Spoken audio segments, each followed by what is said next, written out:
As I mentioned exactly once on this channel and then never brought up again, a few years ago I went back to grad school to get a second master's degree in teaching. As a part of this degree program, I did a teaching internship in which I spent a semester teaching ancient history to middle schoolers. Spending so much time with these middle schoolers, I developed a certain rapport with them, and they got very comfortable around me. And anyone who knows anything about middle schoolers knows that when they get comfortable with you, they'll say anything. This is the story of, we'll call him Liam, asking to start a communism club. To set the scene a bit, I was in the admin office during a planning period to run a print job. While I was waiting for 50-something copies to get spat out of the printer, one of the 8th graders called in to get my attention. He wasn't one of the students I personally taught. I taught the 7th graders, but I interacted with him a lot in the class that my internship supervisor taught. So he calls into me and I greet him, and the next thing he says, loud enough for the entire admin office to hear, is, "Can I start a communism club at this school?" Okay, pause. I didn't get the liberty of hitting pause in the moment. I had to think on my feet, but several things went through my head very quickly. First, there's the fact that this kid is showing an interest in politics.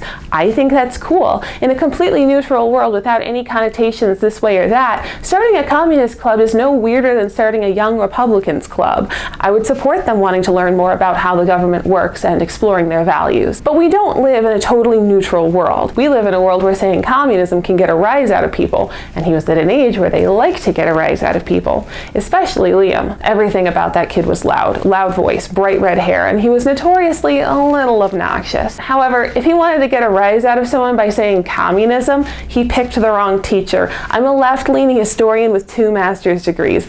I've got this. So, being aware of my audience of the entire admin office, I went ahead and said, "Sure, you can start a communist club." This answer clearly surprised him because he went, "Wait, what?" And I answered, "Sure, let me ask you some questions. Why do you want to start a communism club?" You know, I'm thinking, okay, let's get to the bottom of where this is coming from and then we can decide how to guide this project. Liam goes, "I want to take over the school." Not what I was hoping for, but I did appreciate his candor, which helped me to guide the conversation. I replied, "Well, that's not what real communism is," and he agreed, like, "Yeah, I know." So I asked him straight up, "What do you think communism is?" He responded, "It's when everyone gets a say," which is wrong, but not for the reason most people think. Given the long history of communism being pushed from above in the form of government seizures of industries and businesses, rather than being allowed to develop organically through things like cooperative housing and worker-owned businesses, a lot of people immediately assume that the fundamental similarity between communism and fascism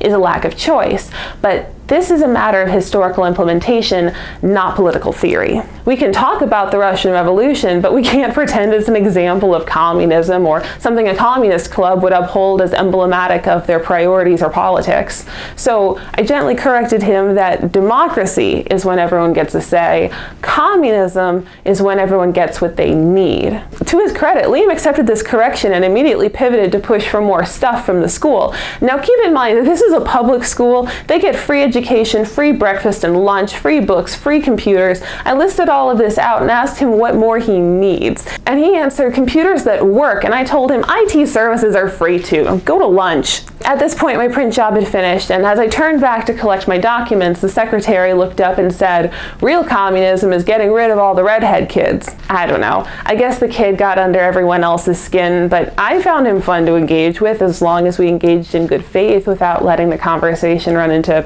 absurd territory.